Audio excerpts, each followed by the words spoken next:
Doğu Türkistan Kültür Dergisi editörü ve Doğu Türkistan Pedagoji Üniversitesi öğretim görevlisi Nur Muhammed Ömer Uçkun'un 2 yıldır kayıp olduğu bildirildi.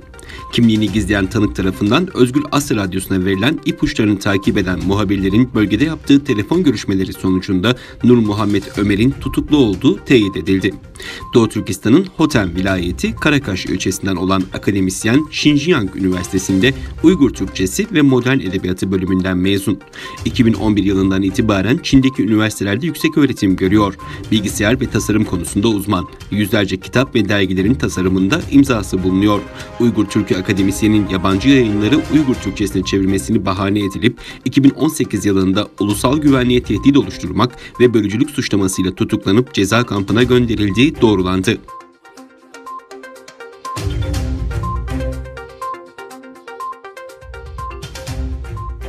Doğu Türkistan'daki ilk ve ortaokullarda eğitimin başlamasıyla beraber Çinli yetkililer Tibet ve Doğu Türkistan için 10.000 öğretmen yardım planı kapsamında Doğu Türkistan'a yardım propagandasıyla Çin'den sözde eğitmen Çinlileri bölgeye transfer etmeye başlamıştı.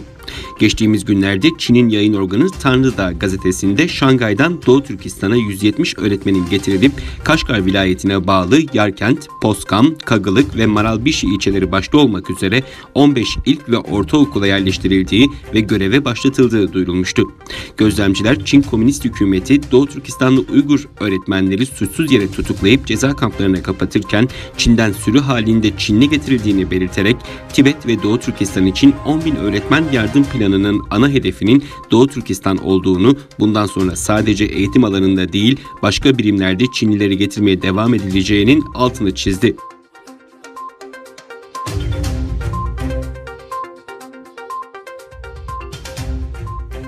Çin yeni tip koronavirüs salgınına karşı alınan önlemler kapsamında ülkede artık köpeklerin çiftlik hayvanı olarak değil, evcil hayvan statüsüne kabul edileceğini duyurdu. Çin Tarım Bakanlığı tarafından yayımlanan taslak, et için yetiştirilen hayvanlar listesinde köpeklerin yasaklı olduğu belirtildi. Bakanlık karara gerekçe olarak medeniyetin gelişmesini, hayvan hakları konusundaki endişeleri ve hayvanlardan insanlara hastalık geçişini önleme çabalarını gösterdi. Taslak listede köpekler besi hayvanı olarak değil, evcil hayvan olarak yer aldı. Geçen günlerde Shenzhen, Çin'de köpek ve kedi eti tüketimini yasaklayan ilk şehir olmuştu. Covid-19 salgınının kaynağı kesin olarak bilinmese de araştırmalar Wuhan kentindeki bir hayvan pazarına işaret ediyor.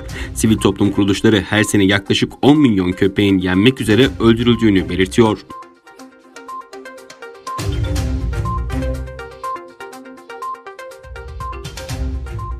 Singapur, Covid-19 salgını nedeniyle yapılan uzaktan eğitimde güvenliği tartışmalı olan Zoom programının kullanılmasını yasakladı.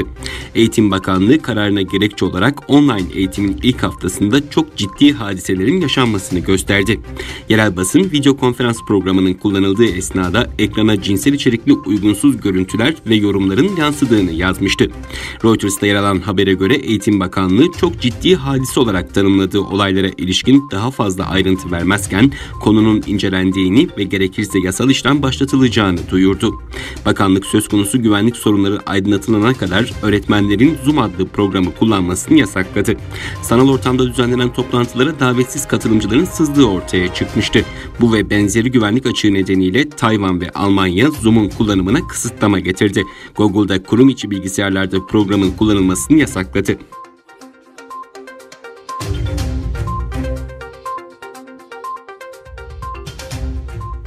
Rusya Devlet Başkanı Putin, ABD Başkanı Trump'la petrol üretiminin azaltılması kararını görüştü. Kremlin Sarayı'ndan yapılan yazılı açıklamaya göre Vladimir Putin ve ABD Başkanı Donald Trump telefonla görüştü. İki lider dünya petrol fiyatlarının istikrarlı hale getirilmesi amacıyla petrol ihraç eden ülkeler örgütü ve OPEC dışı bazı üretici ülkelerin petrol üretimini azaltma kararı çerçevesinde global petrol pazarının durumuna ilişkin görüş alışverişinde bulundu. Trump, petrol üreticisi ülkelerin liderleriyle temaslarına ilişkin Putin'i bilgilendirdi ve iki lider bu hususta Rus-Amerikan istişarelerinin sürmesinde mutabık kaldı. Putin ve Trump görüşmede uzay konusunda işbirliği dahil ikili ilişkileri de ele aldı.